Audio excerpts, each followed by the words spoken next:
Assalamualaikum warahmatullahi wabarakatuh.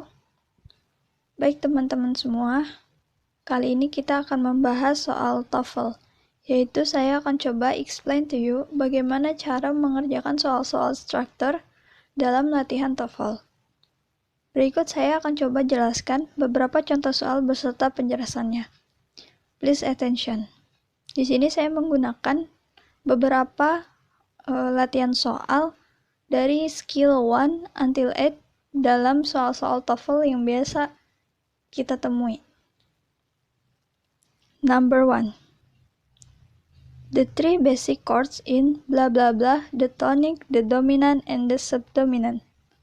Pertama, dalam pengerjaannya, kita perlu perhatikan dulu susunannya. Sudah memiliki subjek, predikat atau belum? Di sini kita lihat ada kalimat the three basic. Ada kalimat the three basic. In blah blah blah, la, the tonic, the dominant, and the subdominant. Nah, kita tahu di sini ada kalimat the three basic chords sebagai subjek, dan kemudian kita di sini tidak menemukan verb atau predikat. Di kata chords ini ada indikator S. Chords S ini, yang S ini itu menunjukkan bahwa subjeknya berupa subjek jamak atau plural, sehingga di tempat yang kosong ini yang perlu kita isi, perlu kita cari adalah verbalnya atau verbnya. Oleh karena itu, di sini kita perlu memilih pilihan yang memiliki verb di dalamnya. Mari kita perhatikan optionnya. Nah, jika kita memilih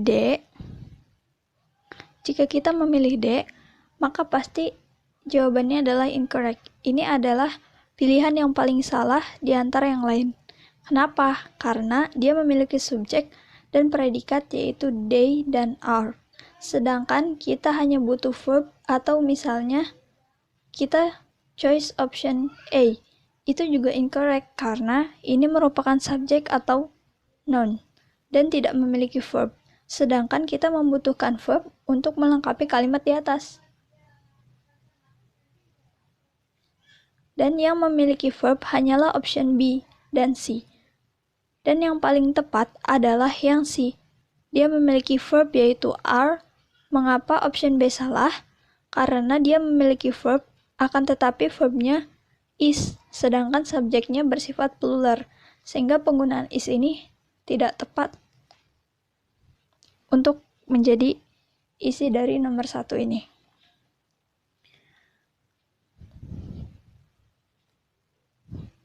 Baik, sekarang kita lanjut ke number 2. Di soalnya, blah blah blah held telescope at the Palomar Observatory in Southern California. Scientists can photograph objects several billion light years away. Nah, sekarang kita lanjut ke soal nomor 2 ya. Nah, coba kita lihat di sini ada bagian yang kosong di depan. Bagian yang kosong di depan yang perlu kita isi itu yang ini. Nah, jika posisinya di depan, ini biasanya berupa subjek. Nah, kita di sini lihat ada 2 koma. Ini koma yang pertama, dan ini koma yang kedua.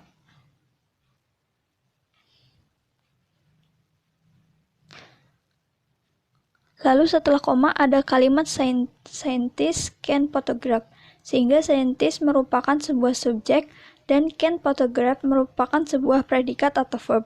Berarti di depan itu kita perlu mengisi dengan keterangan.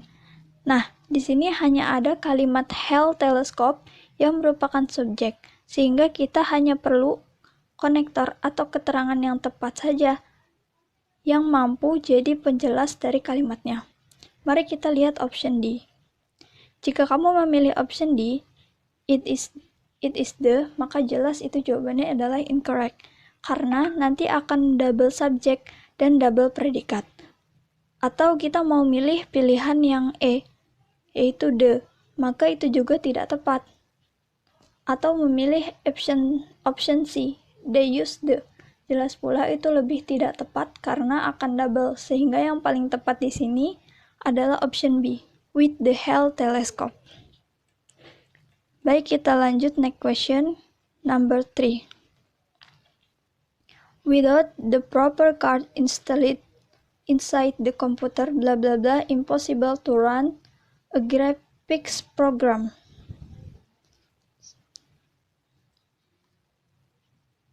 Nah, perhatikan setelah kalimat the computer di sini ada koma. Dan setelah tanda koma ada bagian yang kosong belum terisi. Nah, yang ini. Nah, sebelum koma itu berarti dia adalah keterangan. Kalau ada konektor atau conjunction, berarti susunannya harus conjunction atau konektor, subjek, dan predikat. Perhatikan setelah koma, itu dia memiliki susunan predikat objek atau tidak.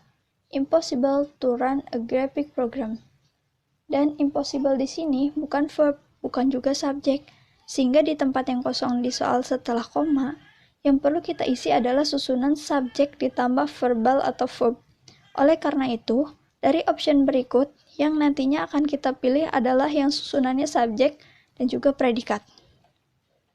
Baik, mari kita coba kerjakan soalnya. Misalnya, kita akan memilih option D, yaitu is. Jelas ini salah atau incorrect karena dia hanya terdiri dari verb saja. Nah, kemudian jika kamu memilih option A, yaitu is definitely, juga jelas incorrect karena hanya berupa verb saja. Nah, atau kamu misalnya mau memilih option B, yaitu because of, juga jelas incorrect karena dia merupakan conjunction. Sedangkan yang kita cari di sini adalah subjek ditambah verbal atau verb. Jadi jawaban yang paling tepat adalah option C, yaitu it is, karena it merupakan subjek dan is itu merupakan predikat.